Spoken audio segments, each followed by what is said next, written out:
कहते हैं मुश्किल घड़ी में ही पता लगता है कि कौन आपका अपना है और कौन आपका अपना नहीं है। आज इस वीडियो में बात करेंगे कि कैसे जिस वक्त भारत में प्रदर्शन हुआ बड़े स्तर पर, देश की राजधानी दिल्ली में प्रदर्शन हुआ, उस वक्त विदेशी ताकतें तो एक्टिव हुई ही, लेकिन साथ ही साथ तमाम राजनेताओं ने कैसे भारत की छवि को प्रभावित करने की कोशिश की, कैसे ऐसे ऐसे स्टेटमेंट्स दिए गए जिनका फायदा दुश्मन देशों ने उठाया, विदेशी ताकतों ने उठाया, और कैसे देश के प्रधानमंत्री नरेंद्र मोदी के खिलाफ अपनी नफरत को इन सब ने जग जाहिर कर दिया। नमस्कार, स्वागत है आप सभी का। आप देख रहे हैं एनएमएफ न्यूज, आपके साथ मैं हूं नमता चौधरी। दिल्ली के जंतर मंतर पर प्रोटेस्ट चल रहा था, किसी को कोई दिक्कत नहीं थी, साइलेंट पीसफुल प्रोटेस्ट था। 20 जुलाई को उग्र हो गया। दिल्ली पुलिस की तरफ से भी लाठीचार्ज की तस्वीरें हम सबने देखी, लेकिन उससे पहले दिल्ली पुलिस के जवानों को प्रोवोक किया गया, आरएएफ के जवान को पीटा गया। नतीजा यही तो करना चाहिए था, और क्या किया जा सकता था? हाथ जोड़कर जाइए आगे तो नहीं कहा जा सकता था। इन सब के बीच तमाम राजनेताओं ने इस प्रोटेस्ट को हाईजैक करने की कोशिश की। मतलब स्टूडेंट्स तो पीछे छूट गए, स्टूडेंट्स का मुद्दा पीछे छूट गया। मुद्दा जानते हैं क्या रहा? ब्राह्मणों से आजादी, तो आरएसएस से आजादी, हिंदुओं से आजादी, इस तरह के नारे लगे। डपली गैंग एक्टिव हुआ, हम सब ने देखा। यूजीसी के टाइम पर भी ये डपली गैंग, जेएनयू वाला गैंग एक्टिव हो जाता था। पुलिस को मॉक किया जा रहा है, प्रवोक किया जा रहा है, उन पर टिप्पणी की जा रही है, पत्रकारों के साथ मारपीट की गई है। इस प्रोटेस्ट में क्या कुछ नहीं हुआ? कैसे कह दिया जाए कि ये आम स्टूडेंट्स हैं? स्टूडेंट तो आप भी रहे होंगे, हम भी रहे हैं। कैसे कह दिया जाए कि ये सिर्फ स्टूडेंट्स थे? जो तस्वीरें 20 जुलाई को आई या 20 की रात को आई, 21 की रात को आई, उन्हें देखकर ये नहीं कहा जाएगा कि इस प्रोटेस्ट की आड़ में कुछ अराजक तत्वों ने अराजकता फैलाने की कोशिश की और वो इस कोशिश में कामयाब भी हुए।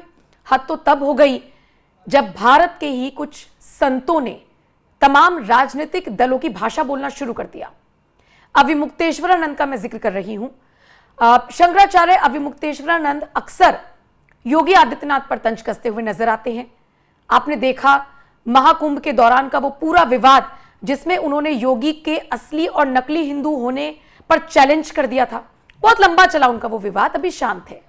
हम देखते हैं कि कैसे अखिलेश यादव की तारीफ करते हुए शंकराचार्य जी नजर आते हैं, और कई बार लोग कहते हैं कि उनकी विचारधारा है जो नजर आती है, चलिए उससे किसी को कोई प्रॉब्लम नहीं होनी चाहिए। लेकिन अब शंकराचार्य जी ने जो स्टेटमेंट दिया है देश के प्रधानमंत्री नरेंद्र मोदी को लेकर, उससे लोगों को आपत्ति है, वो लोगों को पच नहीं रहा है।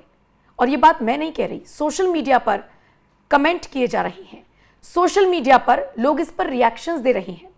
दरअसल शंकराचार्य जी बात कर रहे थे एक न्यूज चैनल से, माइक आईडी पर उन्होंने साफ साफ कह दिया, कैमरा ऑन था, उन्होंने कहा कि हमने देखा है ना पड़ोसी देश में क्या कुछ हुआ है, देश छोड़ छोड़कर भागना पड़ा है नेताओं को। और फिर उन्होंने नरेंद्र मोदी का जिक्र करते हुए कहा कि अगर हालात ऐसे ही रहे तो अभी तो एक घर से निकलकर दूसरे घर चले गए, संसद से निकलकर इधर चले गए, लेकिन अगर हालात ऐसे ही रहे तो फिर हो सकता है इनकी हालत भी वही हो जाए जो दूसरे देशों के नेताओं की हुई है।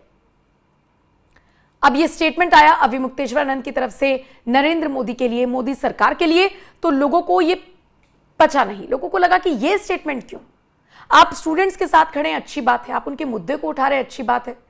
इसी की आड़ में जिन लोगों ने अराजकता फैलाई है, कुछ लोग तो उसको भी डिफेंड कर रहे हैं, चलिए वो भी ठीक है। लेकिन यह कह देना कि भारत का हाल या भारत के प्रधानमंत्री का हाल ऐसा हो जाए जैसे बाकी देशों में, जैसे कि आप देख लीजिए ना, शेख हसीना का हुआ, श्रीलंका का आपने पूरा देखा होगा, कैसे घुस गए थे प्रेसिडेंट हाउस में, प्राइम मिनिस्टर हाउस में, और कितना बवाल काटा गया था। नेपाल वाला देख लीजिए, यहां तक कि नेपाल में तो एक बार फिर से जेनजी सड़कों पर है, अब की बार बालेन शाह के खिलाफ सड़कों पर है।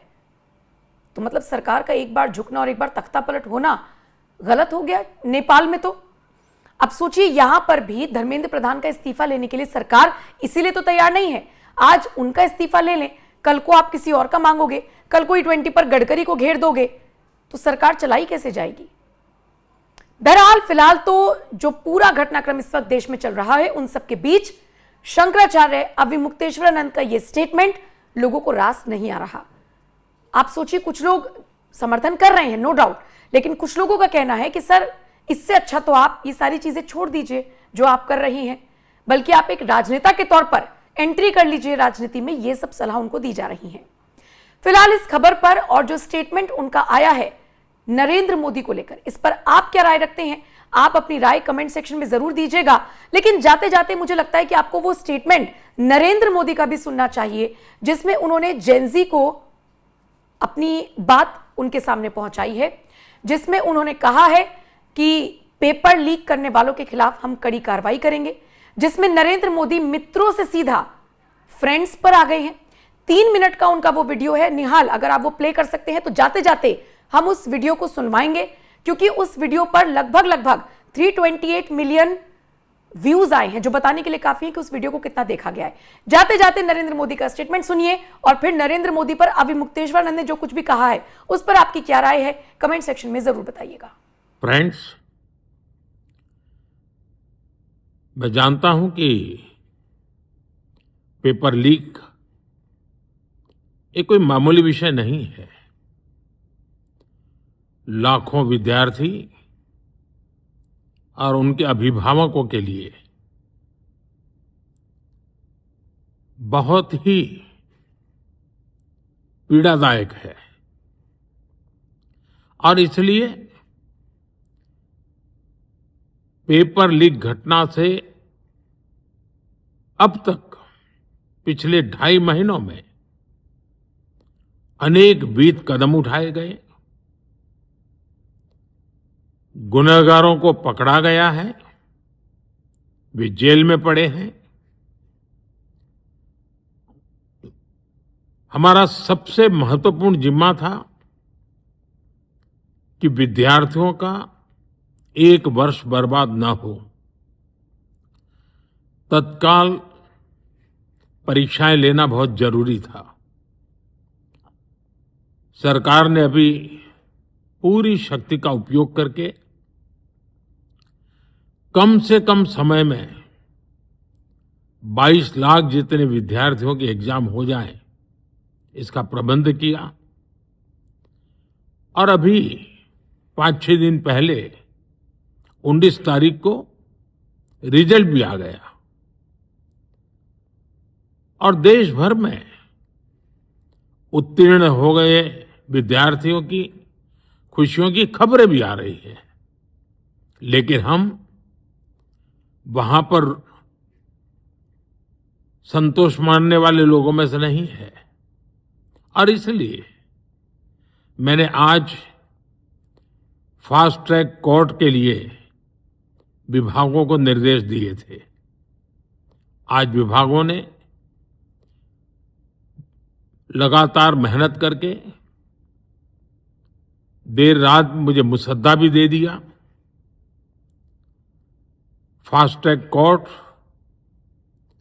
और कठोर सजा के प्रावधान के साथ का ये मुसद्दा कल कैबिनेट में चर्चा होगी। कैबिनेट के साथियों के सुझाव के बाद उसका अंतिम रूप दिया जाएगा, और सोमवार से संसद का दूसरा सप्ताह शुरू हो रहा है। तब